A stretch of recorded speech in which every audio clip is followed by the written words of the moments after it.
Most people think the Great Depression began with the stock market crash of 1929, but that's only half the story. The real collapse didn't start on Wall Street. It started at a border, a single trade law, passed by men who thought they were saving the economy, ended up strangling global commerce, bankrupting nations, and plunging millions into poverty. It was called the Smoot Hawley Tariff Act, and it turned a crisis into a catastrophe. The 1920s, an age of speed, jazz, and skyscrapers. America was booming. Factories roared, credit flowed, and the middle class was expanding faster than ever before. It was the first true consumer decade. Cars, radios, and home appliances promised a modern life within reach of everyone. But beneath the glitter of the roaring 20s lay cracks too small for most to see. Farmers were drowning in debt. European economies, still reeling from World War I, owed billions to American banks, and stock prices, fueled by speculation, were climbing faster than profits could justify. Everyone believed the good times would last forever. They didn't.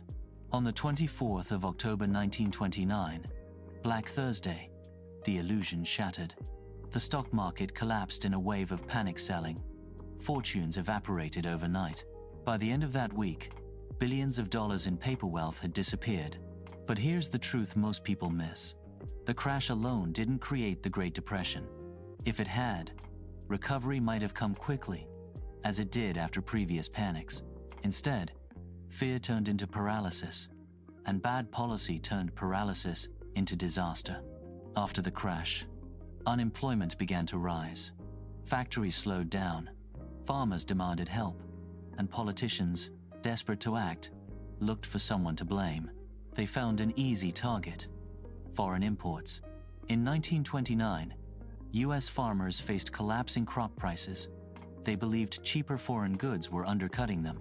So two congressmen, Senator Reed Smoot and Representative Willis Hawley, proposed a massive tariff, a tax on imported goods, to protect American jobs. It sounded patriotic, it sounded reasonable, and it was political suicide. Economists across the country warned it would backfire. Over 1,000 of them signed an open letter to Congress, pleading not to pass it. Even major business leaders and foreign governments begged the U.S. to stop. But politics rarely listens to reason. The bill passed. And on the 17th of June 1930, President Herbert Hoover signed the Smoot-Hawley Tariff Act into law. The result? A 20,000-item tariff wall that was supposed to make America self-sufficient. Instead, it isolated it. Within months, America's trading partners struck back. Canada, one of its biggest buyers, imposed retaliatory tariffs on U.S. goods.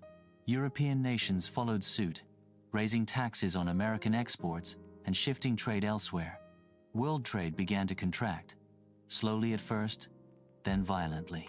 Factories that had barely survived the crash now faced collapsing demand from overseas. American exports dropped by more than 60% in just 2 years. Farmers lost their foreign markets entirely. Wheat, cotton, and corn piled up unsold. By 1931, warehouses were full, but wallets were empty. And as production fell, so did confidence. The trade war that was meant to save jobs ended up destroying them. The consequences spread like a contagion. Banks that had loaned money to Europe saw their repayments vanish. Countries like Germany, already burdened with reparations from World War I, couldn't pay their debts. As defaults rose, American banks tightened credit, starving businesses of cash. The global economy was unraveling, link by link, loan by loan, nation by nation. By 1932, unemployment in the United States had soared above 20%. In Germany, nearly 6 million people were out of work, a despair that would later reshape history in far darker ways. What began as a trade dispute had become a worldwide economic collapse. And the most tragic part? It was entirely avoidable. By 1931, the world was no longer trading, it was retreating. What began as a single tariff had triggered a chain reaction of nationalism, fear, and economic collapse. The Great Depression was no longer an American crisis. It had become a global breakdown of trust. As the United States raised its walls, other nations followed. Britain, France, Italy, and Germany all turned inward, protecting their industries at the expense of others. Trade, once the bloodstream of prosperity, began to clot. Ships that once carried goods across the Atlantic now sat idle in harbors. Factories that once produced for the world closed their gates. The rhythm of the global economy, production, export, consumption, fell silent. In 1929, global trade had been worth around $36 billion. By 1933, it had fallen to just $12 billion, a collapse of nearly two-thirds. The Smoot-Hawley Act hadn't just slowed the flow of goods, it had suffocated it. And while politicians still spoke of protection, the people they were protecting began to starve. As exports dried up, money stopped moving. Banks, already weakened by the crash, now faced a new problem: unpaid loans from abroad. In Germany, the situation was catastrophic. The country still owed enormous reparations from World War I, payments that depended on export revenue. When the US cut off trade, Germany's income vanished, and with no money coming in, German banks defaulted on their American loans. The contagion crossed the Atlantic overnight. American banks, already bleeding from bad domestic debts, began to fail in waves. In 1930 alone, 1,300 banks collapsed. By 1933, nearly 9,000 had vanished, taking people's life savings with them. Ordinary Americans lined up outside shuttered banks, clutching worthless deposit slips. Farmers watched their crops rot as prices crashed. In cities, soup kitchens replaced restaurants. Bread lines stretched around the block. The trade war had done what no enemy army could. It brought the strongest economy on earth to its knees. As hardship deepened, anger replaced fear. In America, citizens who once praised capitalism began to question it. In Europe, desperation gave rise to something darker. In Germany, the Great Depression destroyed faith in the Weimar Republic. Factories closed, unemployment soared past 30%, and political extremists gained traction.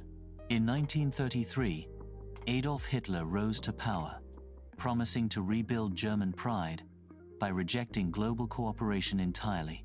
The same economic despair that began with a tariff now fueled one of the most destructive ideologies in human history. The global economy is like a network of mirrors, each country reflecting the prosperity of the others. Smoot-Hawley shattered that mirror. No nation could see itself clearly anymore. America's allies felt betrayed. Europe's markets imploded. And the fragile post-World War I financial system, built on cooperation and debt repayment, collapsed. When money stopped flowing, so did diplomacy. The world that had dreamed of peace after 1918 now found itself divided again, not by armies, but by tariffs. Numbers tell part of the story: unemployment, production, trade volume. But the real cost was human. In the United States, 1 in 4 workers lost their job. Half of all banks were gone. Farmland values dropped by 60%. Children fainted in classrooms from hunger. Entire families lived in makeshift Hoovervilles, shantytowns named bitterly after the president who had promised prosperity. In Europe, the story was no better. Britain struggled with industrial strikes. France faced political chaos.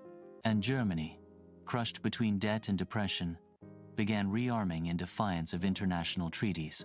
The economic war had evolved into a political one, and the world was heading toward a confrontation far greater than anyone imagined.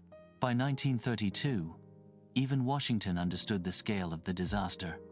President Hoover, once hailed as a brilliant engineer of progress, was now blamed for engineering collapse. His administration clung to the belief that markets would correct themselves, but they didn't. By the time Franklin D. Roosevelt was elected in 1932, the American economy had lost half its output. Banks were failing by the hundreds each month. The dollar was collapsing. And global trade, the same system that had made the 1920s flourish, was gone. In the desperate attempt to protect the nation, America had isolated it instead. The Smoot-Hawley Tariff, intended as a lifeboat, had become an anchor, and while Roosevelt's New Deal would later rebuild hope, The world itself was now too fractured to heal quickly. The trade war of 1930 had started as a policy. It ended as a warning, ignored until it was too late. But the story isn't over yet, because what came next would prove that economic collapse never stays confined to numbers or borders. It always spills into something far worse.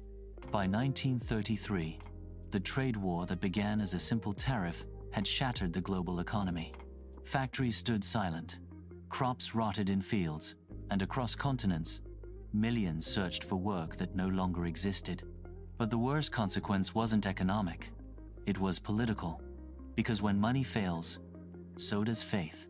And when faith dies, people turn to whoever promises to restore it, no matter the cost. In country after country, leaders promised salvation through isolation.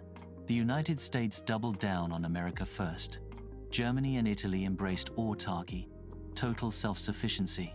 Britain created imperial preference, trading only within its colonies.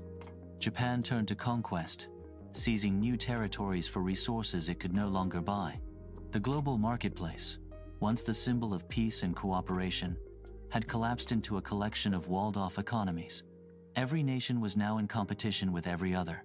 It was the economic version of trench warfare, static, defensive, and self-destructive.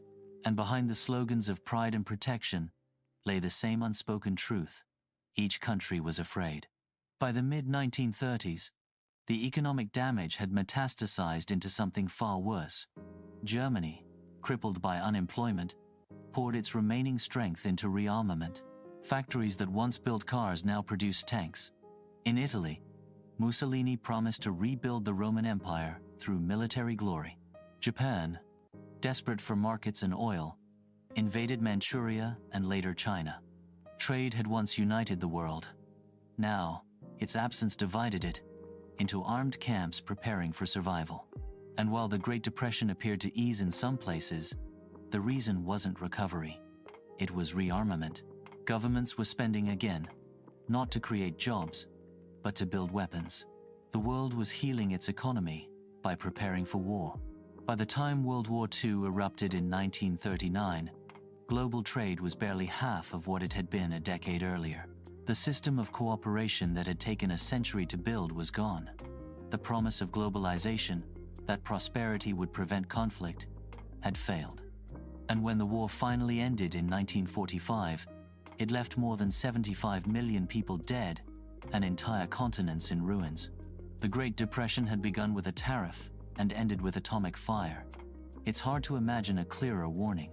When the smoke cleared, world leaders vowed never to repeat the same mistake. In July 1944, as the war still raged, delegates from 44 nations gathered in a small resort town in New Hampshire, Bretton Woods. Their goal was simple: rebuild the world not on fear, but on cooperation. They created new institutions, the International Monetary Fund, the World Bank, and agreed to anchor currencies to the US dollar, which in turn was backed by gold. It was a new system, designed to prevent the chaos that protectionism had unleashed. Trade barriers were lowered, credit lines reopened. The idea was no longer every nation for itself, but never again. And for the next 3 decades, it worked. World trade flourished. Europe rebuilt. Japan transformed into an industrial powerhouse.